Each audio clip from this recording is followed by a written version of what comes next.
Hello મિત્રો, તો મિત્રો આજે હું તમારી સાથે એકદમ નવા જ પ્રકારનો નાસ્તો શેર કરવાની છું.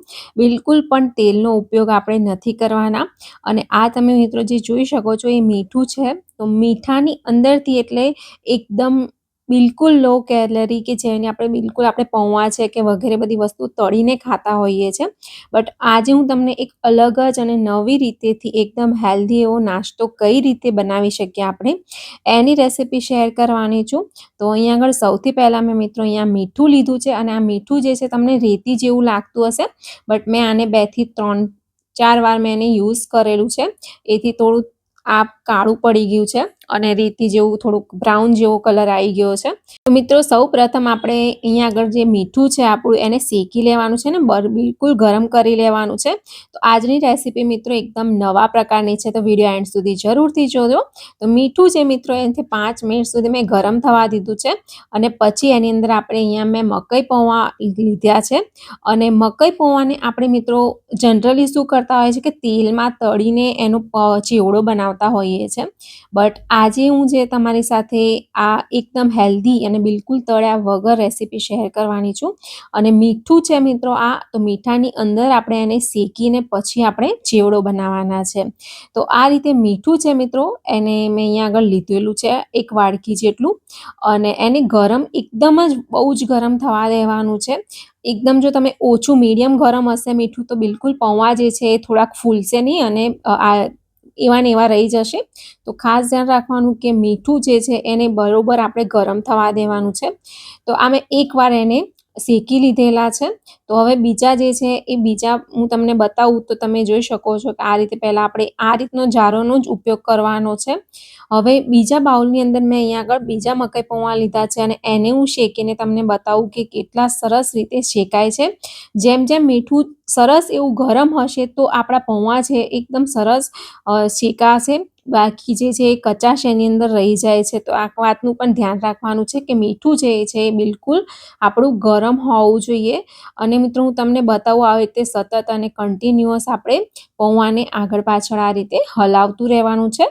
બિલકુલ પણ પૌવા જે છે એ થોડા પણ કાચા નહીં રહે અને બિલકુલ સરસ ટેસ્ટ આવશે મિત્રો. અને જે લોકોને હેલ્ધી એવું ખાવું છે તો ખાસ આ જે રેસીપી છે એમના માટે જ છે. અને મિત્રો આ રીતે આપણે પૌવાને થોડીક વાર રાખશો ને તો તમે જોઈ શકો છો કે પૌવા છે આપોઆપ ફૂલવા માંડશે.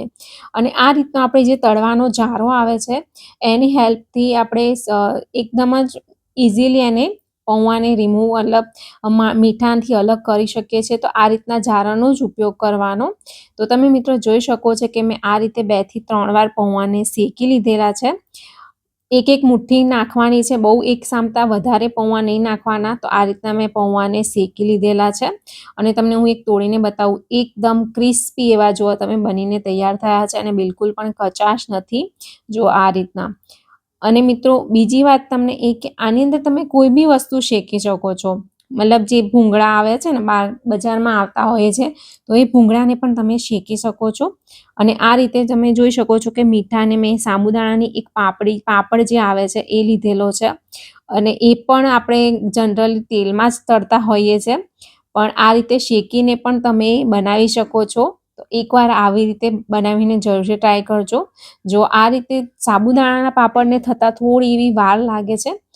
અને પૌવા જે છે એ થોડા નાના સાઈઝના હોય છે તો જલ્દી થઈ જાય છે. તો પાપડને થતાં થોડીક એવી વાર લાગે છે શેકવામાં. અને મીઠું છે મિત્રો વાત ખાસ ધ્યાન રાખવાનું કે જો ગરમ હશે તો જ આ રીતનું પાપડ તમારો ફૂલશે અને શેકાશે, બાકી કાચો રહેશે. તો ખાસ ધ્યાન રાખવાનું કે મીઠું બને એટલું ગરમ એકદમ હાઈ ફ્લેમ પર તમારે ગરમ જ રાખવાનું છે.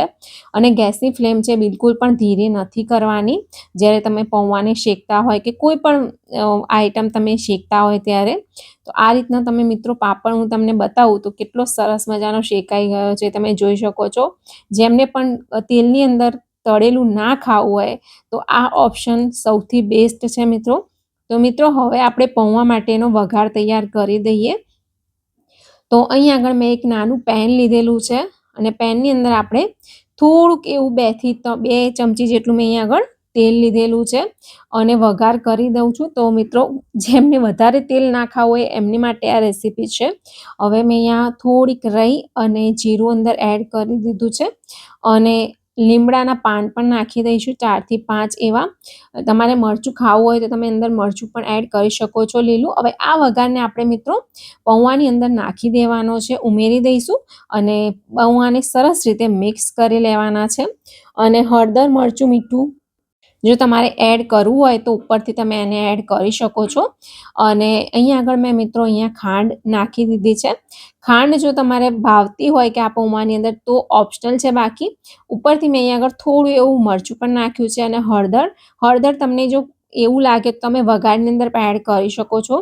હળદર તમે વઘારમાં એડ કરશો તો એનો કલર સારો એવો આવે છે, પણ મકાઈ પૌવા છે એટલે મેં અંદર એડ નથી કર્યું, કારણ કે મકાઈ પૌવામાં ઓલરેડી પીળા જ હોય છે, તેમાં હળદરની ખાસ એવી જરૂર હોતી નથી.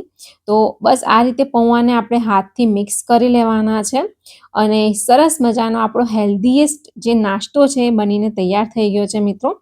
આપણે તળવાનો જેમને તળેલું ના ફાવતું હોય તો આ બેસ્ટ ઓપ્શન છે અને આ રીતે તમે એકવાર જે પૌવા છે એને બનાવીને જરૂરથી ટ્રાય કરજો મિત્રો.